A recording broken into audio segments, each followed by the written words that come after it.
Kaya grateful ako sa nag-invite sa akin. Kasi pag prospect ka talaga, hindi mo ako mapoprospect. Dahil wala ako sa money, wala ako sa authority, so wala ako dun sa mga categories. Kaya sa mga nandito sa call ngayon, later take the time to thank your sponsor. Kasi kung yung sponsor mo, hindi ka rin tinap, di ba?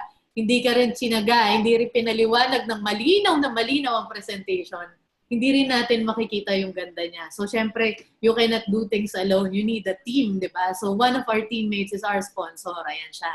So, tingnan nyo naman yung itsurang yan. So, I had 150 pesos in the wallet. And then, nung tinanong ako, cash or card, yabang-yabang ko pa. Sabi ko, cash. Ayan. And then, wala naman pala akong pera. O, di ba? And then, na-furnish ko yung money after 3 days. So, after 3 days, bumalik ako. Nagbayad ako ng 46,000 pesos. So, ginawan ko talaga ng paraan. Isa sa mga paraan yung katabi ko. So, yan yung boyfriend ko nung nag-join ako. So, isa siya sa nagpautang. So, maraming nagpautang. Sobrang dami. Ayan siya. Kaya always remember, in your success story, talagang 1% lang yata yun tayo eh. It's 99% talaga na the help of everyone around us. Ayan siya. And then, nung nag-join ako ng USANA, ito lang yung inaatupag ko sa buhay ko. So, magbanda at saka mag-boyfriend. O, di ba? Napaka-productive ng araw ko. So, yan. Yan lang ang goal ko in life. Yan ang vision ko for my future. Ayan. Mag-boyfriend, tsaka magbanda. Kasi fresh grad ako nag-join, 22 years old. And alam mo naman, pag may boyfriend ka nung college, wala kang budget. Tama ba? So, nung pag-graduate ko, nung nagkaroon ako ng work, talagang ang goal ko lang in life, manood ng sine, bumili ng milk tea, mag-date pag weekend, yan lang talaga. Kasi dati, hindi ko naman maatim makipag-date. Kasi pera ng magulang ko yon, di ba? So parang dati, lie-low yung dating. So nung nagkapera na ako, karir ako, talaga date, kaya kain sa restaurant, yan lang. Actually, dati, dream come true na yan. So wala na akong iniisip na greater than that. Ayan siya. And then, ito yung background ko. So, ito siya. I took up Electronics and Communications Engineering. And then, nag-professor din ako. So, math teacher ako. Engineering professor din ako. Nagturo din ako sa board exam. So, malaki-laki ang sweldo dyan. Kasi per student yung bayad. Tapos, sa isang class, 100 students. Diba? Tapos, ilang sections din yun. Mga 18 sections. So, if you do the math, at 22 years old, ang laki na ng pwede kong kitain per month. Yun nga lang, kailangan kong mag-calculus mula 8 a.m. hanggang 10 p.m. So mula 8 a.m. nagka-calculus na ako, hanggang 10 p.m. nagmamat pa rin ako. So dugun-dugo na yung utak ko. So dumating din ako sa point na na-realize ko na hindi lang pala siya about pagkita ng malaki. Tinatanong din pala, paano mo kinita yung pera. Tama ba yun? Kasi when people used to say, why are you doing USANA? So some people, as a business, they usually tell me, I'm doing USANA for the income. But at the back of my head, marami ka namang pwedeng ibang gawin. Nakikita ka ng malaki. So USANA is not really for the income, it's for the leverage income. So mamaya, matututunan natin yan. So ako grateful ako kay Lord kasi nabigyan niya ako ng opportunity na pag hindi lang pala ako matutulog, kikita ako ng malaki. At yun yung naging reviewer, engineering reviewer ako na teacher. So, ang laki talaga ng kita doon, pero hindi ka nga lang matutulog. Pero it's up to me naman. Ako naman ang gumusto nun. Ako may gustong mag-OT. Tapos nakita ko nga, pag hindi talaga ako natutulog, nagmamat lang ako. Calculus. Tapos sa gabi, differentiate. Ang galing, kikita ka pala talaga. Pero dahil kagaganon ko, grabe, nagka-muscle na ako sa kamay, kakahawak ng mic. And then, syempre, di ko nakita yung jowa ko noon. So, alam mo na, issue yan. So, hindi na ako nakapag-boyfriend. Tapos doon ko na-realize na, hindi lang pala income yung mahalaga. Mahalaga din pala yung quality of life. Tama ba? Nakasabay dun sa income na nakukuha mo. Ayan, sige. Next naman, ayan, nag-work din ako sa project management sa IT company. So, dyan din nakita ko yung mga boss ko dyan. Ang laki talaga ng kinikita nila. Sa akin kasi malaki na yung 200,000 a month sa employment. Nalalakihan ako doon. 300,000 a month. So, nakikita ko yung iba ko mga boss, nagiging immigrant na sila sa ibang country, tapos yung sweldo nila expat. So, sabi ko, uy, ang gandang career pala ng project management. And then, ayun na, nag-work na ako, same thing happened. 15 hours a night ako nag-work, night shift, tapos patayan ang taas ng pressure. Tapos doon ko na-realize, pag malaki pala yung sweldo, kailangan willing ka rin sa pressure. Tama ba? So, kailangan willing ka rin mag-step up. Hindi pala pwede na yung hinihiling mo, hindi siya pantay. So, work effort na gusto mo ibigay. So, dahil dyan sa mga work ko na yan, I think at an early age, natuto ako maging masipag. Kasi dati, pag may gusto akong malaking income, kailangan wag ako matutulog. Dati yon, okay? And then, nag-work din ako sa Australian Bank. So, ayan, malaki din ang bigayan dyan. And then, nag-aral ako mabuti nung college. So, meron ba katulad ko, nag-aral ka ng mabuti? Kasi sabi, if you study hard, di ba? Get good grades, you will be hired by a company who will pay you well and will take care of your retirement. So, nakita ko naman yung company na yon that pays me well. Siyempre, in the beginning, hindi. May sweldo, nung na-invite ako sa iyo sana, ang sweldo ko ay 12,000 pesos a month. Pero alam ko naman eventually na pag naging boss ako, lalaki din siya. So talagang tutok lang ako sa vision. Hindi ko ininda yung 12,000, di ba?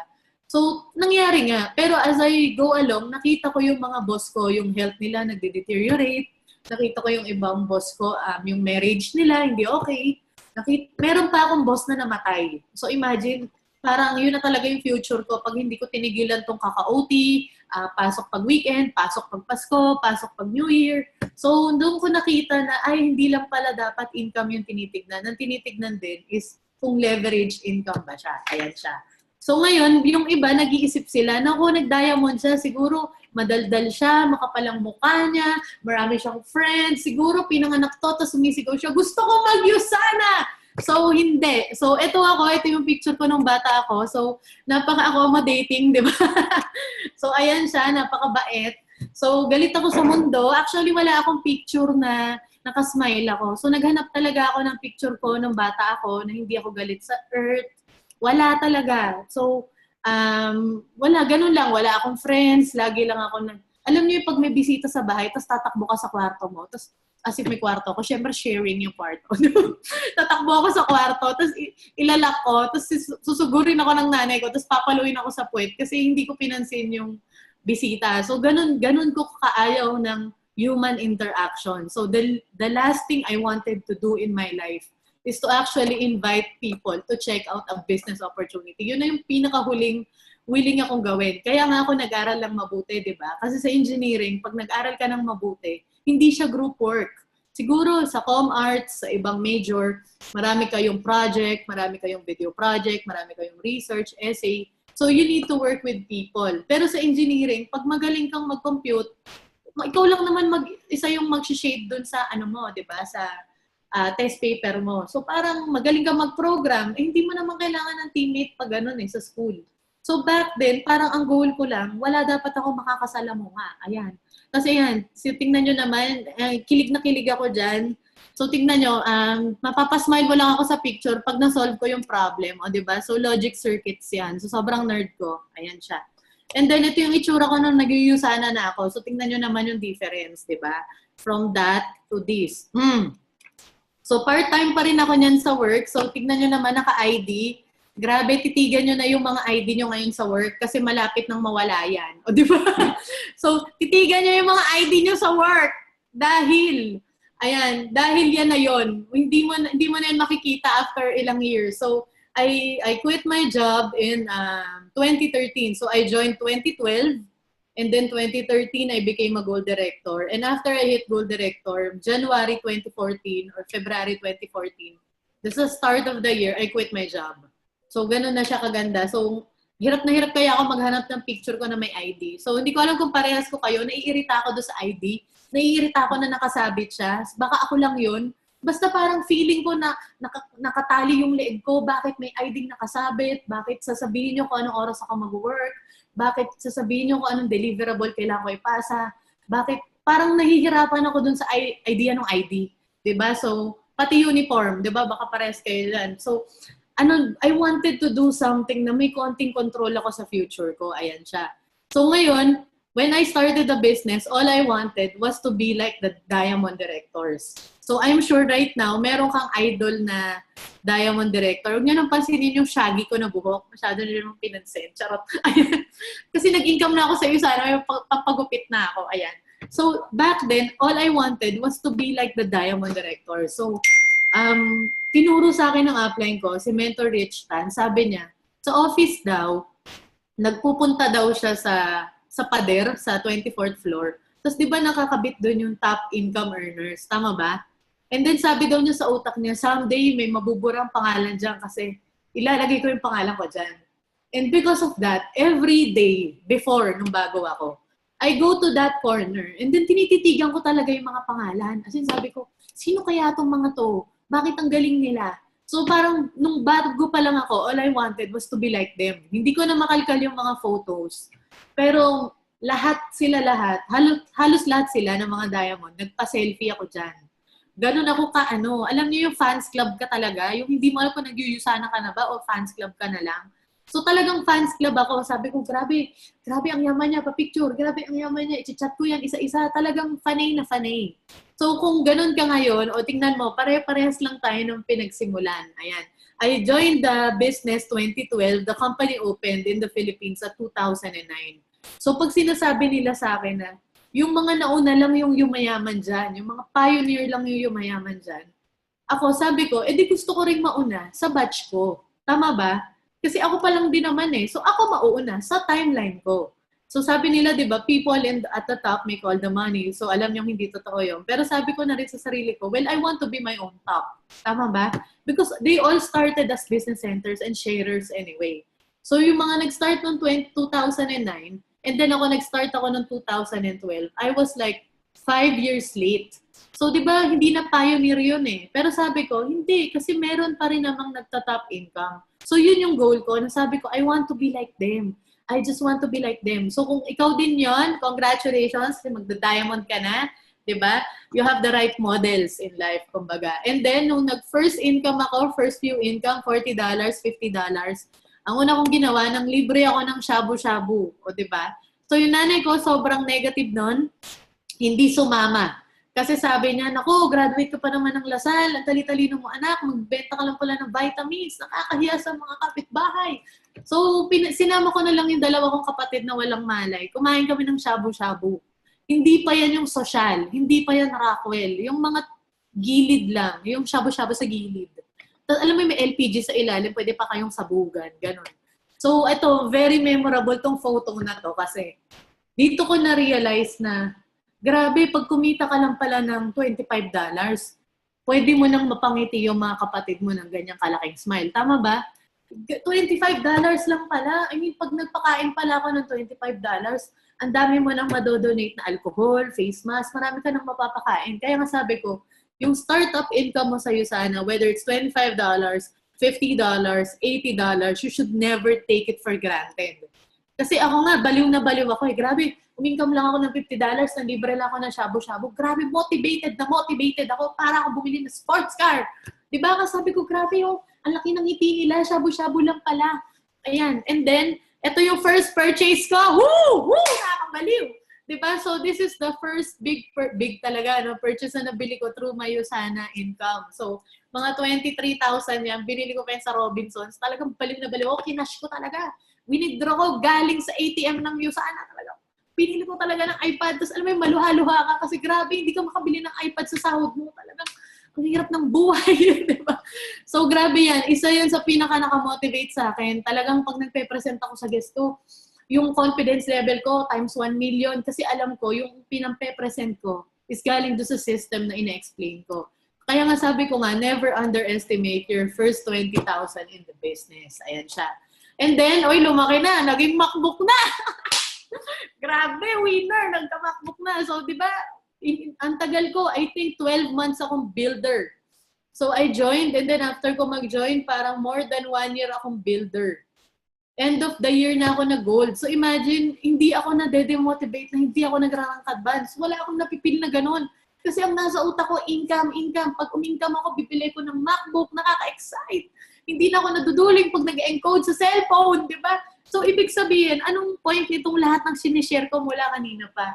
That everything in this business is about gratitude. Pakisabi, gratitude.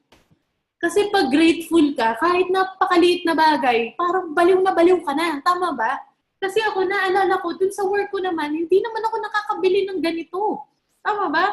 So sabi ko, 16 years nga ako nag-aral and to think nga na dapat malaki yung income dun sa work ko. Pero sa future pa, nandun pa ako sa 12,000 eh. So wala akong mabili ang 12,000. Diba? So talagang hindi ako nag-rank advance, walang nangyayari sa grupo ko. Matuloy-tuloy lang ako, laban. Kasi nakakabili naman ako ng iPad. Diba? So ibig sabihin, pag hindi mo nakikita yung value nung natatanggap mo from the business, hindi mo rin siya malagyan ng value in return. Tama ba? So ako nakikita ko yung value ng $25 ko eh. Nararamdaman ko siya. So ngayon, kahit hindi ko man nahihit pa yung mas malaki kong goal, tuloy-tuloy ako kasi namamotivate ako dito sa mga pinagbibili kong mga gamit. Isipin mo, kahit sabihin mo pa na it takes you 1 whole year to save up 50,000 from your Usana income, it's still a laptop that you've never bought in your life. Diba? It's all about the attitude of gratitude. Ayan siya. O after nun, so nagsimula ako sa nalibre lang ako ng shabu-shabu, diba? Tapos naging iPad. Kakalawa pa. Tapos naging MacBook. Tapos after that, when I was 23 years old, so 22 years old ako nag-join, 23, I bought my first car. So imagine, part-time ako niyan, bumili ako ng kotse, ang kotse is below 1 million lang. Hindi nga nakakabaliw, diba? Black pa, walang ka-style-style. Pero yung pinang-down payment ko dyan, 400 to 500,000 pesos yung down payment niyan. Yes, mas mataas pa ang 10,000, below, mga 10K lang yata monthly niyan or wala na, talagang malaki ang down niyan. Kasi nga, ang mindset ko lang, gusto ko lang magtuloy-tuloy. So, binili ko yung kotse na yan para makapag-present naman ako sa malayo-layo. Kasi nakakaya, pupunta ako sa guys, jabar-jabar ako, di ba? So yun lang, ang goal ko lang din yan is para palaguin yung business. Hindi ko muna iniisip yung ego ko, hindi ko muna iniisip na de-demotivate ako, yung feelings ko. Iniisip ko muna, kailangan ko magtuloy-tuloy. Kasi doon sa work ko nga na 12,000, pag nagtuloy-tuloy ako, magiging 200,000 yung sweldo ko. Ang tagal nga lang. Lalo pa dito, di mas lalo ako magtuloy-tuloy dito, di ba?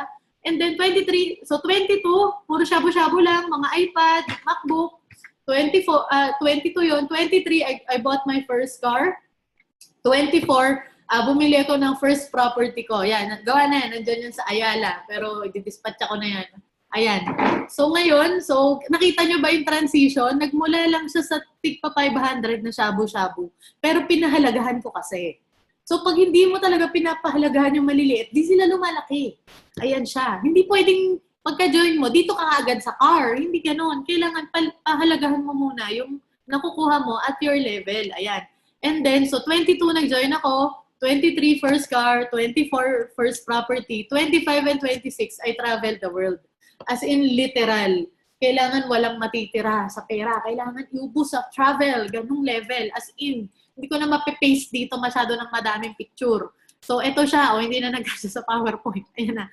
So, yung iba dito, libre ng Usana, travel incentive. Ayan siya. Yung Budapest, yan, upcoming pa yan.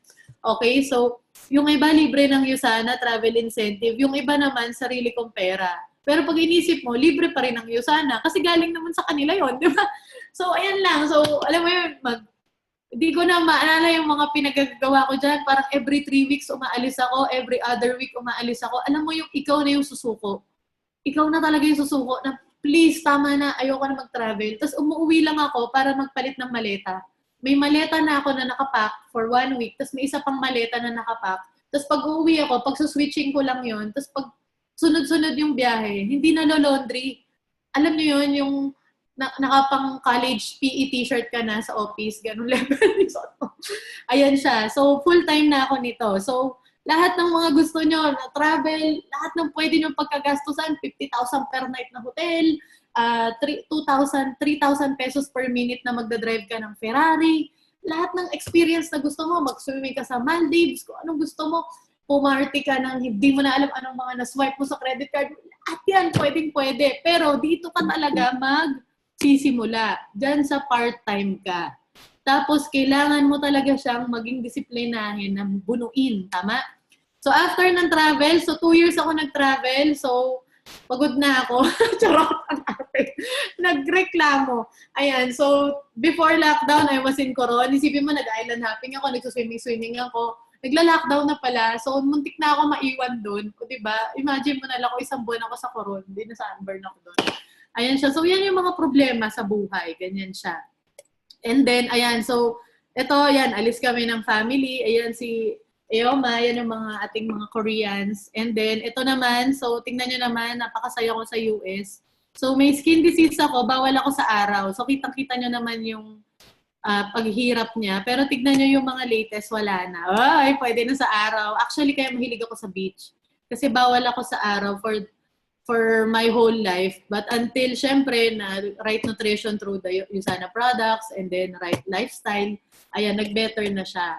And then, ito pa. So, pag nagtuloy-tuloy-tuloy ka talaga, ma-honor mo yung parents mo. Do you agree? So, ito, very memorable sa akin to. Kasi yung nanay ko, ang pinaka-negative. Pinaka-negative sa USANA. Kaya pag tinatanong nila, ba't ang galing mong mag-handle ng objection? Ba't ang galing mong mag-closing? Siyempre, pagising ko pa lang sa bahay, closing techniques na. Di ba? Papapakpak, papapakpak, ang daming comment. Pero it's normal kasi they are not trained to see 21st century businesses. Siyempre, yung nanay ko, Gen X siya. And she really made success through work. So, naiintindihan ko yung belief system niya nandun. Pero, do you believe na hindi na nag-a-apply yun ngayon sa panahon ngayon? Tama ba? Sabi nga ni Helen Song, it's 2020. If you still don't believe in network marketing, you're outdated. Kasi 2020 na. Online business is here. Diba? So, tama yung parents natin and we should always respect them. But we should also consider kung iba yung panahon nila sa panahon natin. Tama ba? So, ito, nagtuloy-tuloy ako. Tapos ang nanay ko, sobrang ayaw niyan. Lahat ng talk ko sa MOA, hindi yan sumama. Lahat ng travel incentive, ayaw sumama. Grabe ka, negative. Ayaw talaga. At may time pa na nag-AP growth ako, wala akong +1. Natakot ako doon sa cruise, natakot ako doon sa hotel, wala akong kasama. Sayang yung slot, di ba? Sayang yung 1 slot. Ayaw talaga. So ngayon, nung eto na, nag-awarding na, pinilit kong pumunta. Alam niyong ayaw pumasok sa MOA. Nandun, sa likod, ayaw talagang pumasok. Tinaladkad ko pa yan. Ngayon, nung tinawag na ako sa stage, alam niyong ginawa? Kinuha ang award! Grabe, kinuha ang plaque. Tapos kumaway, kamay-kamay siya sa mga taong, kamay-kamay siya. Grabe, enjoy na enjoy siya. Tapos tinuturo pa niya yung mga photographer na tumingin daw ako. Grabe, tapos patay na yung ilaw sa stage. Nakapatay na, nandun pa yung nanay ko sa gitna. O, diba? Grabe sa negative. Diba? Ayaw daw. So, tinawag ko na lang siya. Sabi niya, ang daming sumisigaw dito. Sabi niya, downlines mo ba yung mga yon? Eh, sumisigaw din naman yung downlines ko. So, sabi ko, oo. Sabi niya, grabe, ang dami mo palang downlines. So, akala niya yung buong MOA. O, diba? Sabi ko, hindi lahat sila, hindi lahat yan. O, diba? So, next. Ayan. So, ito, you can spend time with your loved ones. So, ito siya. Bago pa lang ako sa USANA nito. So, bakit yung mga picture ko puro throwback? Kasi ito yung mga simple joys ng mga $50 earner na hindi na-appreciate minsan. Kasi isipin mo, kumita ka ng $50, $2,500 yun. Ito, kumain kami sa 5-star hotel ng lola ko. Di ba? Imagine. So, yung mga yan, hindi mo naman yung basta-basta magagawa. Sabi nga nila, money cannot buy happiness. Pero syempre, iba pa rin pag kumain ka sa masarap. Di ba? Happy din yun. Di ba? Ayan siya. And then, ito na. So, this was in 2012 when I hit my PPS. Grabe, PPS na si Ateng. Di ba? So ito, this is inside the sports car of Mentor Rich Tan. So imagine, sa buong buhay ko, 22 years of my life, hindi ako nakakasakay sa sports car. Kayo ba nakakasakay kayo? Wala. Wala talaga. As in. So parang, pero pag nasa USANA ka, pag lagi mo nakikita yung mga sports car, feeling mo normal na lang. So parang hindi na natin napapansin. Pero ako, lagi akong grateful na grabe, kung hindi ako pinasakay ng upline ko, tatanda akong mangmang, hindi man lang ako nakasakay. Kawawa! O diba? So, pinasakay niya ako dyan, tapos kasi PPS lang daw yung pwede sumakay. Eh, di hinit ko talaga yung PPS ko para makasakay ako. Pero tandang-tanda ko to, kasi nung ni-rev niya yung kotse, tapos alam mo yung parang mamamatay ka na, talagang naisip ko talaga, mas madali talaga magpayaman. Diba? Sabi ko, ay Diyos ko, hindi na ako sasakay sa kotse na to kahit kailan ulit, baka mamatay ako. So, talagang na-inspire ako sa mentor ko, kaya bumili din ako ng Mustang ko. So, ito yung first sports car niya, tapos yung second sports car niya, Mustang. So, ganun yung nangyayari when you get your dreams. Kasi pag kinukuha mo yung mga pangarap mo, you inspire others to get their dreams as well. And yung mga bagay na ganun, there's no amount of money that can buy it, di ba? No amount of money can give you the fulfillment na merong kawawang bata na naka-ID lang, na 15 hours a night nag-work, na bumili ng Mustang kasi sinakay mo siya sa sports car. Imagine niyo kung hindi niya ako sinakay dyan, kahit 28 years old ako, kahit 26 years old ako, talalaki akong mangmang na wala akong idea. Diba? Hindi ko man lang naisip na masarap pala sumakay doon. Ayan dyan, diba? O, so, sa mga ex nyo, ayan, baby, I chase dreams, not people. Ay! Diba? So, sa mga nang iwan sa'yo sa any aspect in life, yung sana, work, kung saan man yan, alam mo, just continue chasing your dreams. Kasi when you stop or when you slow down, you're not giving their exit some justice. So, give the exit some justice and be greater pag alis nila. Diba? Yan siya. And then, ito yan. So, labat ko to nilagay dito. Ano yan? So, paano daw pag siya yung pangarap mo? Nakakaloka naman yan. Ayan. So, ito si Mentor Rich. Ayan. So, bakit ko to nilagay dito? So, today, I want you to take time na pasalamatan mo yung mentor mo. Okay? Pasalamatan mo yung upline mo. And pasalamatan mo rin yung teammates mo. Bakit? Kasi sabi ko nga kanina, when I started this meeting, no man talaga is self-made. As in, pag kinount ko talaga yung nangyari sa buhay ko, siguro 1% lang talaga ako doon. Parang 99%, there are so many people who helped you along the way. Tama ba? Ayan siya. So, tingnan natin dito. So, ngayon, gusto ko ring i-take tong time na to na mag-thank you tayo sa Usana Corporate, sa Usana Employees. Ayan, palakpakan natin sila. Ayan, palakpakan natin sila. Bakit? Kasi, wala, kahit ganong galing mo, kahit ganong lupit mo, pag wala rin sila, wala rin tayo. So, grabe, di ba? Makikita mo talaga, isa kang tiny dust in the whole universe. So, hindi mo talaga kaya ng ikaw lang. Kaya nga, ako lagi ko itong naiisip na when we have this attitude, we will never, attitude of gratitude, we will never have entitlement. Tama ba? So, sabi nila, complaining is the number one sign of ungratefulness. Kasi nga, when you put yourself in the right perspective, kumbaga ilagay mo yung sarili mo sa tamang kalalagyan mo. Hindi mo naman masasabi yan kung nare-recognize mo na wala ka sa posisyon to say that. Tama ba? Kaya nga pag lagi tayong grateful, we forget to complain. Kasi nga, we understand na ito lang yung slot ko, ito lang yung role ko. And lahat ng tulong nila, bonus na lang. Di ba? Ayan siya. So ito pa, di ba naalala nyo, sabi ko, pangarap kong maging katulad nila. Di ba nung start, so sabi ko, di ba tinitignan ko yung pader, tapos tinititigan ko yung mga pangalan, tapos sabi ko, grabe, ba't ang yaman nila, tapos late na ako nag-join, pero kaya to, tuloy-tuloy lang. So tingnan nyo, o di ba nakakapagpa-selfie na ako, guys! Achieve! O di ba? Ang cute naman yun. Achieve! So imagine, alam niyo yung mga training sa McDo, sa Jollibee, sa Chowking, o mayaman pala kayo, sige, sa AIM. O di ba? So, di ba nandun ka sa pinakalikod, tapos nagtutok lang sila sa harap, tapos parang na-amaze ka lang, tapos parang ang audience impact doon na, woo! Tapos alam mo yun, no-namer ka, nobody ka. So sabi ko talaga, someday makakapagpa-selfie din ako sa mga yan at dapat kilala nila ako. Tama? So kayang-kaya nyo rin yan. And then, so minention ko kanina, there are people, di ba, na who help you along the way. So ito, ayan, so mag-thank you ako sa team. Hindi kasi kasya lahat sa picture, so ito lang muna ang mga to. So thank you sa aking team, sa inyong teammates din. Kasi nga, hindi mo nga yan kaya mag-isa. So imagine, if wala rin itong mga to, wala rin ako dito ngayon. So thank you, pati kay Up Caleb. Ayan, gwapong-gwapo. And then, so ito, tingnan nyo. So ito yung mga transformation ninyo sana. So ito yung itsura namin. Ayan. Tapos nagiinuman lang kami. O, diba? Kitang-kita nyo naman. O, inuman pa more. So wag nyo nang gagawin yan. So, dahil pinasok ko siya sa Usana, so dati kami nagiinuman. Ngayon, we bought, parehas namin binili yung sports car namin at 27 years old. So parehas na kami naka-sports car. O diba? So yun yung mga tropahang Usana. So ito, thank you din kasi kung hindi rin naniwala sa akin tong mga tao na to, mas mahirap magtuloy-tuloy. Tama ba? Ayan siya. O di sabay kami may award. So ito rin. So ito si TJ, itong una. Itong pangalawa si RJ. So vice president po siya sa org namin. Tapos ako yung mas kawawa. Tapos may mga picture kami sa tabi ng ilog. Alam mo yung super kawawa talaga kayo. Tapos yan lang naman yung mga trip niya sa buhay. Bibili lang siya ng SUV. So di ba, isipin yung mabuti. Saan ba kami galing dati? So, ito yung mga pwedeng mangyari sa'yo sana na hindi lang ikaw yung bumibili ng mga pangarap mo. Pero pati na rin yung mga taong kinulit mo. O, di ba?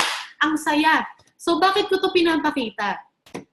Kasi, nung pinakita ko to, di ba, my mother was the most negative in the business. So, why am I taking this time to thank my mentors and my team? Bakit? Kasi, someday, you will realize that ako na-realize ko, it wasn't my mother who made me rich. Of course, she loves me. And no question na yun, okay? Pero at the end of the day, yung kinakain ko, yung ginagastos ko everyday, yung buhay na na-enjoy ko, it wasn't my mother who made me rich. Sino yon? Siya yung mentor ko, si Rich Tan. Nakukuha ba natin na doon ko na-realize na sometimes it takes a stranger. Sometimes it takes a stranger to change your life. So ito, this guy is a stranger. These people na pinakita ko dito, yes, they may be my college classmates, but technically, hindi na kami nagkita ng 4 or 5 years bago kami nag-Yusana together. So these people are also strangers. So after all, you will realize that it was the strangers who made the dream happen. Kaya nga, let's not forget all the people who helped us along the way. Ayan siya. So sabi nga nila, di ba, expect nothing and appreciate everything. Ayan siya. So ngayon, how to build your belief? So tingnan nyo, ito ay isang battery pack. Nakikita nyo ba? Ayan. So may 4 daw na battery dyan. So nasa left. Yan daw ang mga belief mo sa Yusana. So yung nasa pinaka-left, belief in the industry. Yung pangalawa, belief in the company. Yung pangatlo, belief in the products. Yung pang-apat, belief in yourself, di ba? So ngayon, among the beliefs na na-mention ko, ano yung common na lobat ka? So sabi nila, di ba, pag lobat yung cellphone mo, wala ka masyadong mararating. Tama ba? Kasi pag nawala lang yan, hindi mo na alam yung ways, hindi mo na alam yung saan kayo mag-meet ng friend mo. Tapos na ang buhay mo pag nalobat ang telepono mo. Tama? So, bakit sa'yo sana pumapayag din tayong malubat? So, dapat di tayo nalulobat. Lagi tayo nag-charge, di ba? Lagi tayo full charge, di ba? So, very good ma-attend tayo ng mga training na ganito. Ito, your belief is your 100% responsibility. So, yung belief na meron ka sa mga 4 na bagay na na-mention ko kanina, hindi yan trabaho ng company, hindi yan trabaho ng upline mo, trabaho mo yan. So, our job in Yusana is to build our belief from the day we joined until the day we die. Ang belief, hindi yan dumadating na parang, wow, nagising ako, ang dami kong belief. Ang belief, tinatrabaho yan intentionally para yung workout, para yung diet. So yung mga matataas yung belief, hindi yan basta mataas lang yung belief. Nilaklak niyan lahat ng product ng malaman nila, di ba? So ngayon, sa 4 na belief na na-mention ko, ano ang usually mahirap i-build? That is number 1, belief in MLM industry. Tama ba? Kasi this is a frowned upon industry, kumbaga. And number 2, the hardest belief to build is belief in yourself. Tama? Yung products, yung company, alam na natin yan, hands down, Yusana is the best, di ba?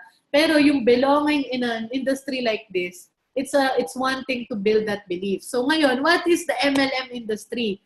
So sabi nila, nung panahon daw ng lola at lola natin, kung sino daw ang maraming lupa, siya ang mayaman. Agree?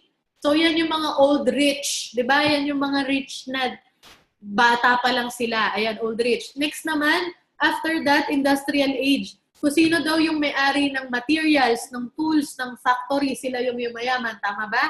So ako, I personally know people na may mga factories. So mayaman talaga sila. Sobrang yaman. Pero right now daw, nagpalit na ang trend because information age na. Those who have the right ideas, information, and network are the people who own the wealth.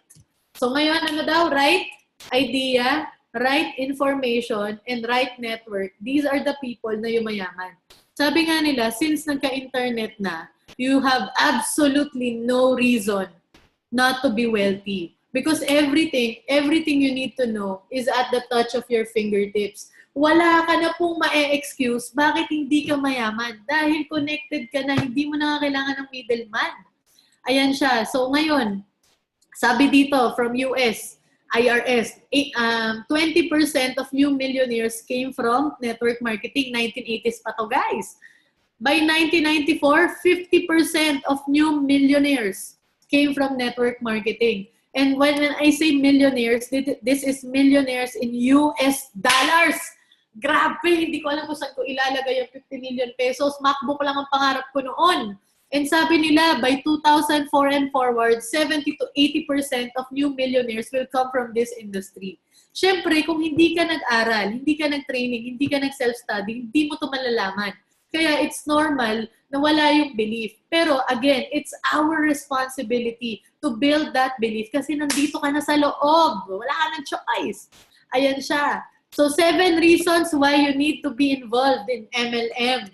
Number 1, na-mention ko to kanina, ayoko ng ID, di ba? Parang feeling ko nasasakal ako sa ID.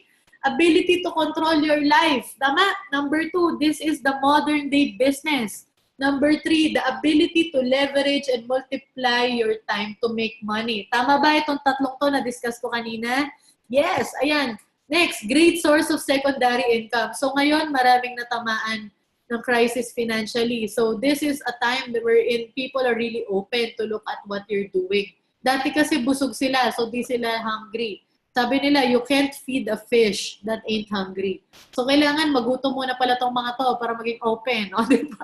Next, this is a great vehicle for you to achieve your dreams. Tama ba? So yung iba, pag tinatanong ko, what's your dream? Hindi na makasagot. Kasi kinalimutan na dahil hindi naman mangyayari. So ito, dito lang ako nakakita na pwede mo talagang ma-achieve yung dreams mo without taking 3 lifetimes. Diba? Yung iba, kailangan mo pang mamatay 3 times as mabuhay ulit kasi you need 300 years. Dito, you can get it in 5 to 10 years. Ayan siya. And a place to unlock and develop your full potential. Na-appreciate nyo ba? Ang daming personal development trainings. Tama ba?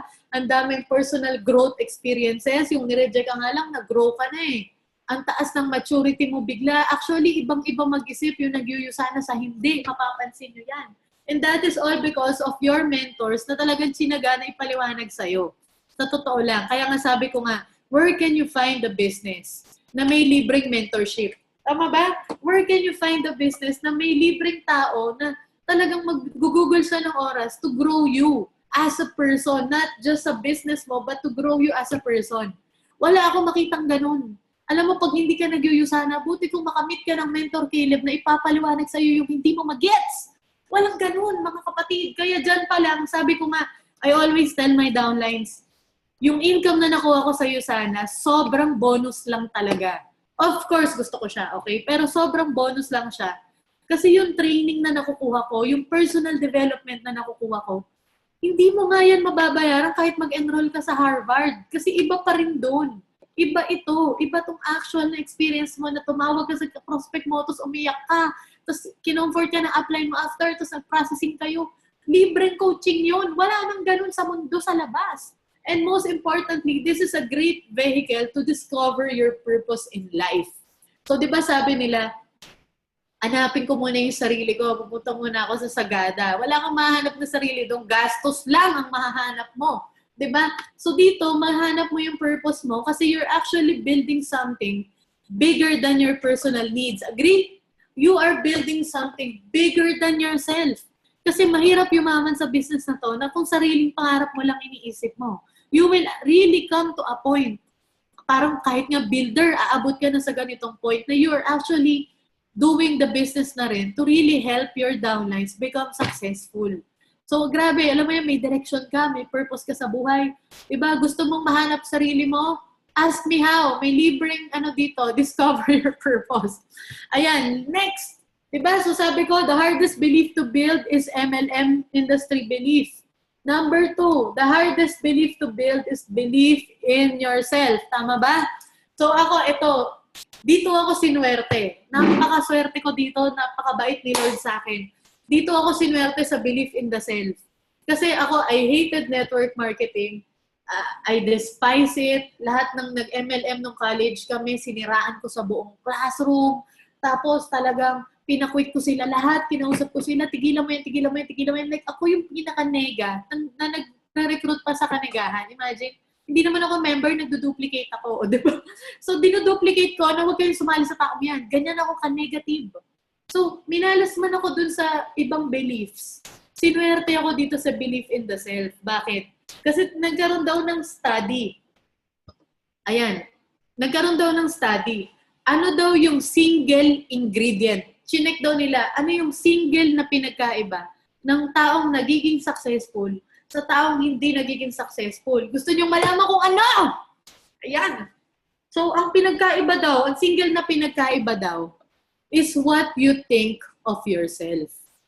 Yun lang daw. Like, you can put them exactly at different timelines, different companies, you put them in different hardships, you put them in different situations, you put them on different disadvantages, pero ang single daw na nagde-determine kung sino sa dalawa ang magtatagumpay is kung ano ang tingin nila sa sarili nila. Your view of yourself is the single most important ingredient that will make you rank advance this April. Tama? Kasi ba't mo pag gagawin ng May kung pwede ka namang April mag-rank advance? Di ba? Actually, hindi mas mahirap ngayon. Mas madali kasi naka-house arrest yung mga guests. Mas mahirap pag wala silang focus. Nakakalabas ka nga, hindi naman sila focus. Ngayon, focus sila. Diba? Kahit ayaw nilang umattend ng presentation, attend sila. Wala silang magawa. Nagbibilang sila ng tiles sa bahay. Nagsiseparate sila ng 3-in-1 coffee. May panahon sila. In this economy, attention is the biggest currency. Diba? So, ang currency na daw ngayon is not time. Diba sabi nila, time is the most important asset. Right now daw, hindi. In 2020, 2017, simula nagka-internet, ang attention span daw ng tao parang goldfish. 2 seconds lang. So, di ba, pag nag-load ka nga ng website, tapos click mo yung link, pag hindi nga bumukas yung website within 2 seconds, nagbaback ka na, ayaw mo nang tumuloy. Di ba, ganyan kaiksi. So, ngayon, imagine we got all the attention. So, this is the perfect time to rank advance. Di ba, nakakagigil. Tapos, di ba, grabe, isipin mo, pag nag-present ako, nagnanap pa ako ng 15 minutes para mataas energy ko, tapos magpe-present ulit ako, tapos magnanap ako. Subukan mo sa Starbucks magnap. Hindi pwede. Di ba, talagang ito na talaga ang panahon. Alam niyo, pag sinasabi nila sa akin, hindi ko kaya kasi ganito. Hindi ko kaya kasi ganyan.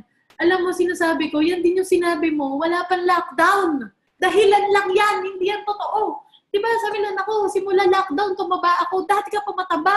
Hindi yan totoo. Yan ay mga view of the self. These are the things that you tell yourself. Pero, guess what? It doesn't take 100 days. It doesn't take a long time to change. Sabi nga ni Tony Robbins, you can change yourself in a heartbeat.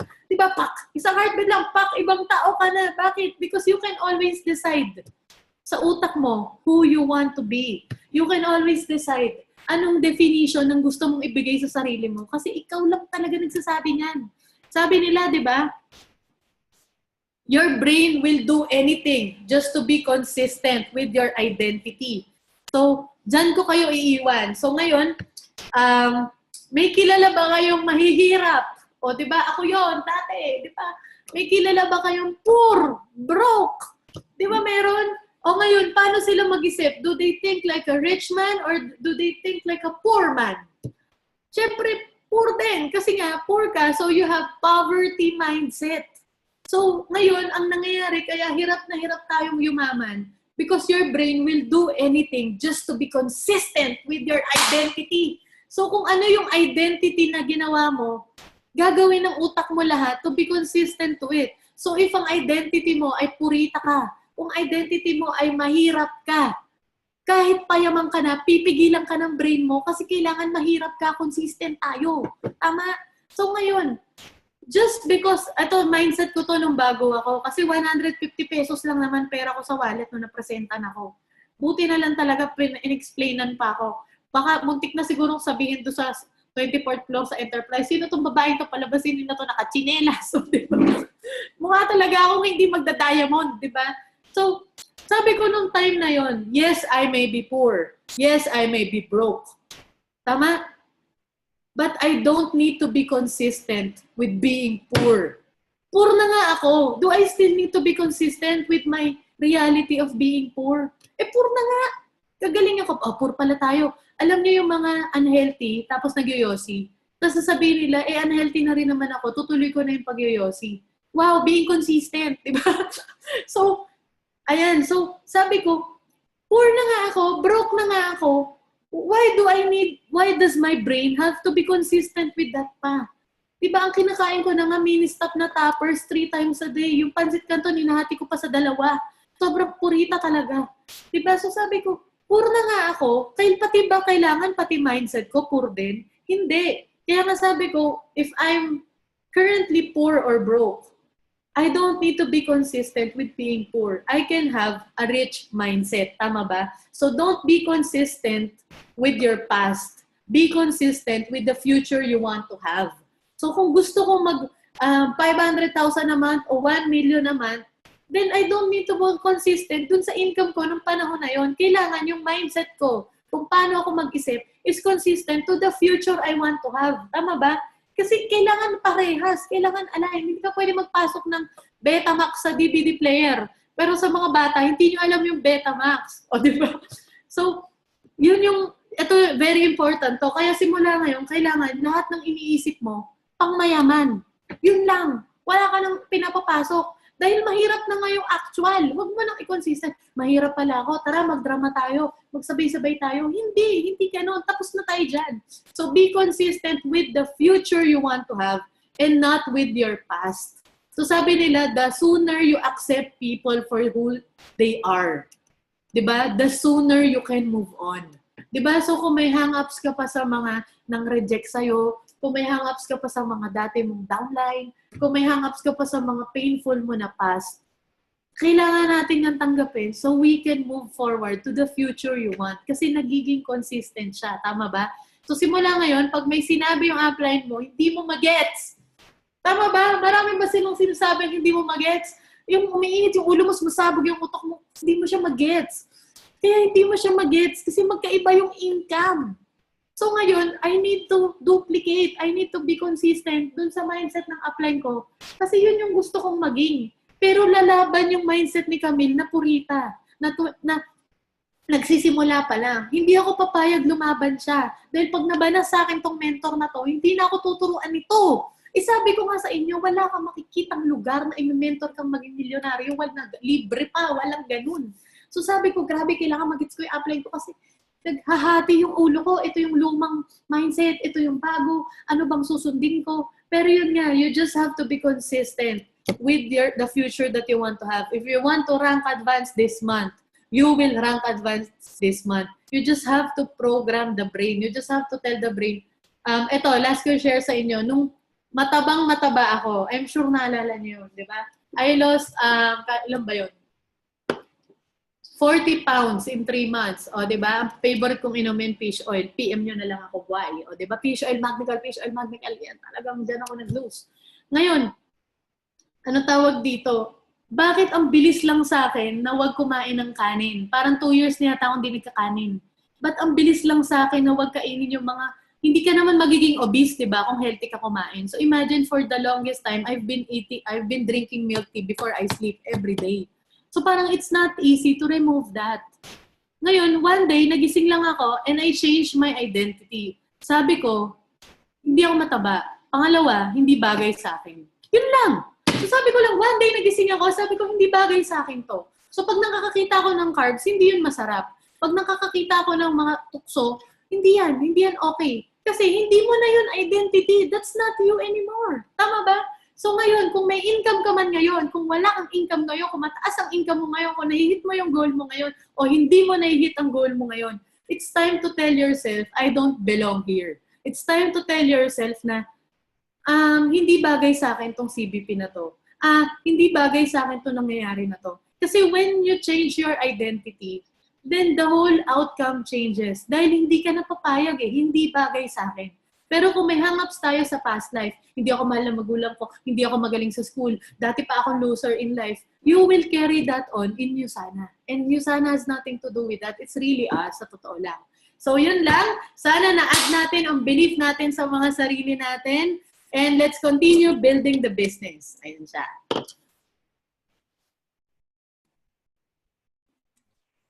All right, there you go. Let's give a big hand, our virtual clap to our Diamond Director, Camille Glian. So with that, let me just share to you. Can you see my screen now?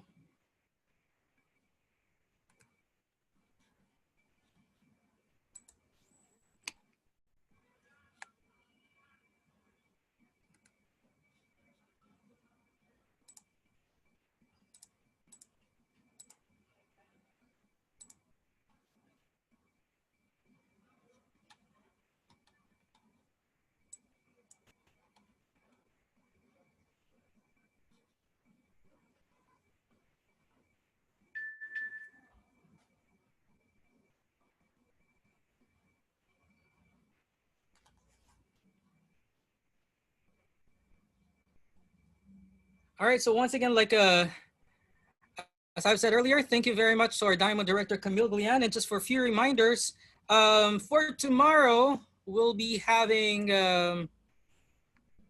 some of the following, we'll be having the following trainings for online business strategy series.